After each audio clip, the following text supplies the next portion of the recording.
ഒന്ന്. രണ്ടാമത്, വാഴ ഫസ്റ്റ് പാർട്ടിന്റെ കണ്ടിന്യൂറ്റി പോലെ കഥ പോകും എന്നുള്ളിടത്തു നിന്ന് മാറി പുതിയ ഒരു ടീമിനെ ക്രിയേറ്റ് ചെയ്ത് കഥ പറഞ്ഞിട്ട് അതിന്റെ ക്ലൈമാക്സിൽ അതിന്റെ കണ്ടിന്യൂറ്റി കൊണ്ടുവന്നു. അപ്പൊ അതൊരു നല്ല പുതുമയുള്ള ആശയം തന്നെയായിരുന്നു.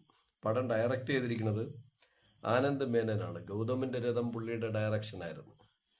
പക്ഷെ ഗൗതമിന്റെ രഥത്തിനെ നിന്നും പുള്ളി വളരെയേറെ മെച്ചപ്പെട്ട് വേറെ ലെവലിൽ എത്തിയിട്ടുണ്ട്.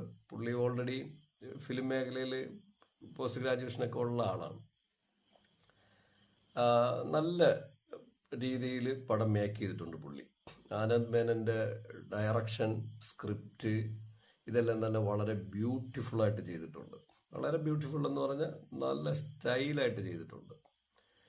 പടം നമ്മൾ തുടങ്ങുന്നത് വളരെ സാവധാനം തുടങ്ങി മെല്ലെ മെല്ലെ കഥയിലോട്ട് കൊണ്ടുപോയി, പിന്നെ നല്ല എൻ്റർടൈൻമെൻറ്റിനകത്ത് ആഡ് ചെയ്തിട്ട് പിന്നെ സൗഹൃദങ്ങളുടെ ഒരു കൂട്ടായ്മ തന്നെ കാണിക്കുകയാണ്.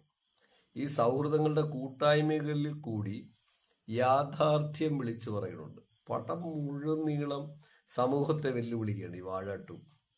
വാഴ 1 ഫാമിലി പരമായിട്ടുള്ള ഒരു വെല്ലുവിളിയും സമൂഹം അടിച്ചേൽപ്പിക്കുന്ന പ്രഷറും ഫാമിലിക്കകത്ത് പുതിയ തലമുറയ്ക്ക് ഉണ്ടാവുന്ന ഒരു റെസ്പോൺസും അതിൽ നിന്ന് അല്പം മാറി ചലിക്കുമ്പോൾ അവർക്കുണ്ടാവുന്ന പ്രശ്നങ്ങളും പിൽക്കാലത്ത് അവർ ജീവിതം ചെന്നെത്തുന്നതാണ് വാഴ 1 പറഞ്ഞെങ്കിൽ, വാഴ 2 നേരെ അടുത്ത് മാറി സൗഹൃദത്തിന്റെ ആഴം പറയുകയും പക്ഷേ അതിൽ നിന്ന് ഒരുപാട് വ്യതിചലിച്ച് നേരെ സമൂഹത്തിന്റെ ആഴത്തട്ടിലോട്ട് ഇറങ്ങിച്ചെന്നാണ് പടത്തിന്റെ കഥ, പടത്തിലെ സീനുകൾ പോണത്. വളരെ എക്സലന്റ് ആണ്. കാരണം അതാണ് പടത്തിന്റെ ഒരു വിജയം തന്നെ. എനിക്ക് തോന്നുന്നത് അത് തന്നെയാണ്. കാരണം നമ്മുടെ ഡയറക്ടർ ആനന്ദ് മേനോൻ അനുഭവിച്ചതോ ചുറ്റിൽ കണ്ട കാഴ്ചകളോ അല്ലെങ്കിൽ നമ്മുടെ ഇവിടുത്തെ വിദ്യാഭ്യാസ രീതികൾ എങ്ങനെ റൺ ചെയ്യണമെന്നും സമൂഹം എങ്ങനെയാണ് ഒരാളെ എന്താ പറയുക ക്യാച്ചർ ചെയ്യുക, അല്ലെങ്കിൽ വളരെ നല്ല രീതിയിൽ പറഞ്ഞാൽ വിലങ്ങണിയിക്കുക എന്ന് പറയുന്നതായിരിക്കും